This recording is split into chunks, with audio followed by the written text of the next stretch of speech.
जिद्दी लोग फिर से आ गए हैं, दिखाएंगे इस दुनिया को कि इस दुनिया में तो हमारी खुशी हम पर निर्भर है। 3 कर्म ही पूजा है।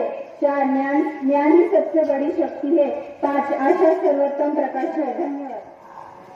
विश्व कप जीतने पर 125 करोड़ का ऐलान।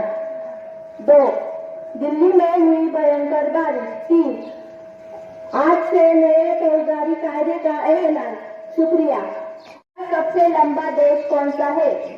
नगरी इस नाम से जाना जाता है।